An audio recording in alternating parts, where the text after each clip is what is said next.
Hello and welcome back. Today I'd like to talk to you about why every true American should vote and must vote for Donald Trump. This may seem like a strange thing to say because you say to yourself, well, I'm a true American. Not if you don't recall the true meaning of what it is to be American. Not the dream of an American, but the spirit of America. Our founding fathers were all true believers in love God, love self, and love others.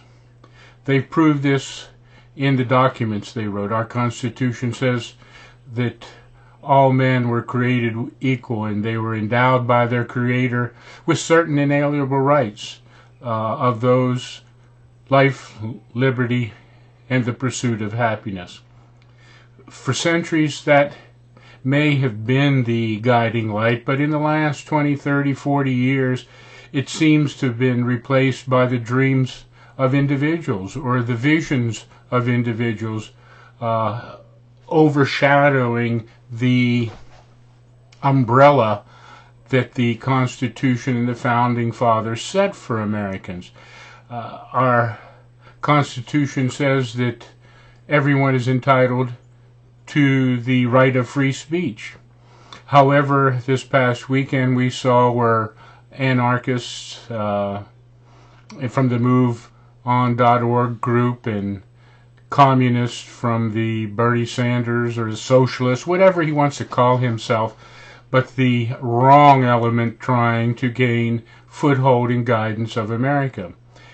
Every one of these groups are wrong. And then you have the Black Lives Matters, who are slowly becoming our version of domestic terrorists as they try to disrupt the freedoms of others. And they are. I mean, what would the Black Panthers or Louis Farrakhan think that if suddenly a bunch of white people popped in there with white privilege signs and derogatory statements against the black race? They would go nuts. But however, our mainstream media seem to champion the causes of these groups I just mentioned, as they fan the flames of dissent and they propagate untruth.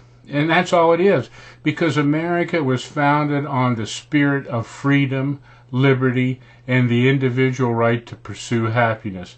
When these groups disrupt anything, especially Donald Trump's rallies, they are the entire opposite, 180 degrees opposite of what our founding fathers and our Constitution proclaimed.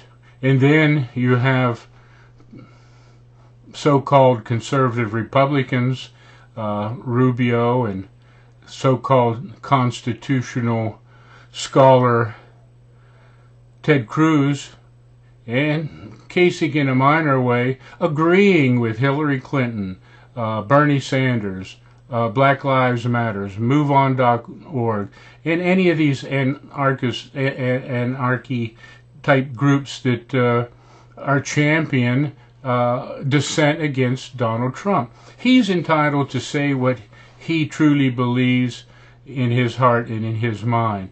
And that's the one thing I think that sets him apart from all the other candidates. He's not a professional politician, and he doesn't know how to quite verbalize his heart and his mind, yet he says what he believes. And he is castigated and chastised and belittled for being honest and open and sincere. Therefore, he deserves the right of any true American who still believes in the founding documents of our Constitution and our Declaration of Independence. I was so saddened to watch the things that happened this past week as dissenters came out looking just like the Muslim refugees in Germany and all through Europe, groping women, saying nasty things, forbidding free speech, and everyone said, well, he shouldn't say the things he says. Well, he's saying the things that most Americans, most true Americans, believe. They do not think that we should have open borders where immigrants are allowed to come across the border and take the jobs of Americans that have stood in line by being good citizens waiting for these jobs. And they do not, true Americans do not believe that we should have an open border and allow all these refugees to come in from Syria and the Middle East. And then he's criticized for saying that Muslims hate us. Well, their religion teaches them to hate and despise infidels. And anyone who disagrees with this is ignorant, stupid, and avoiding to face the truth and reality that the Islamic radical terrorists have been trying to invade the Western civilization since the First Crusade. They are now invading Europe and America in a subtle, quiet manner because we're opening the borders and allowing them in. Him simply saying, let's take a pause and figure out what's going on, is the logical, common sense thing to do.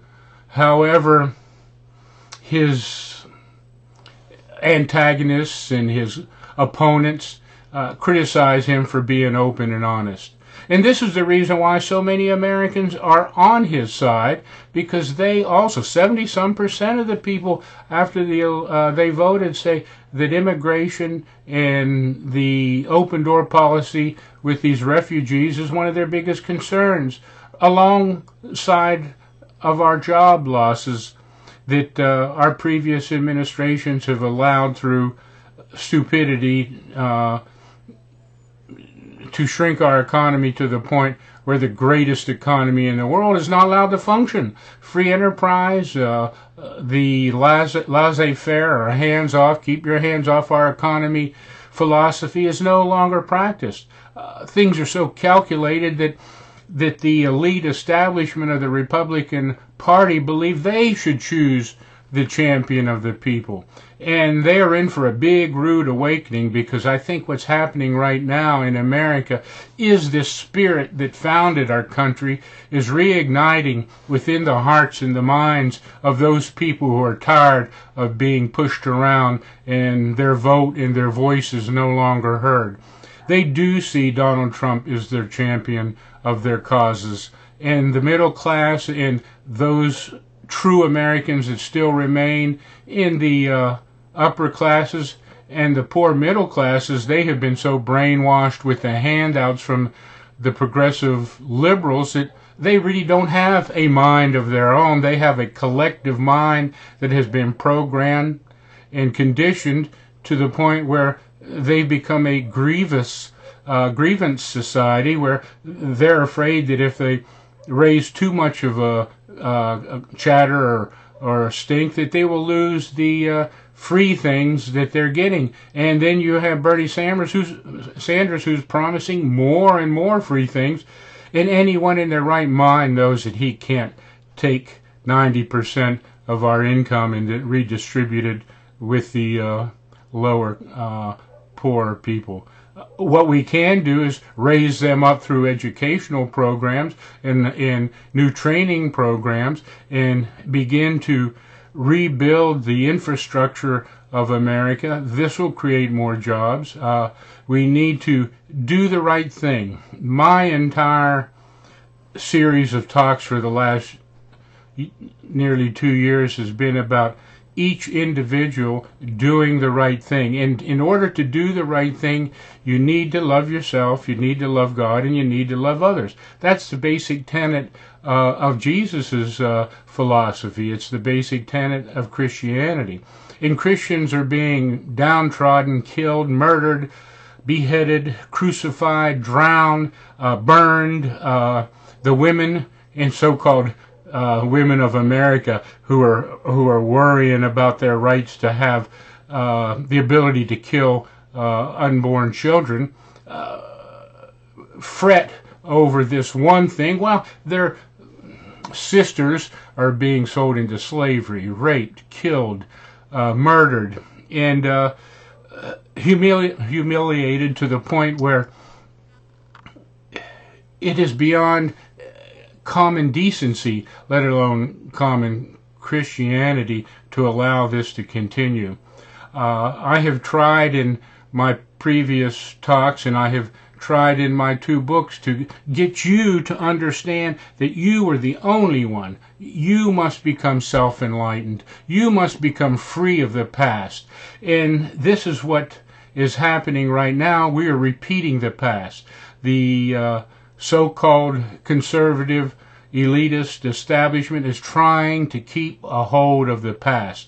They don't understand this is the 21st century, and it is a new age. It's a dawning of a new age. It's a whole new world that we live in. You can't continue to run America like you did the last 30 or 40 years by the elitists, the big government, the big institutions, the big banks can no longer have this stranglehold on the common people.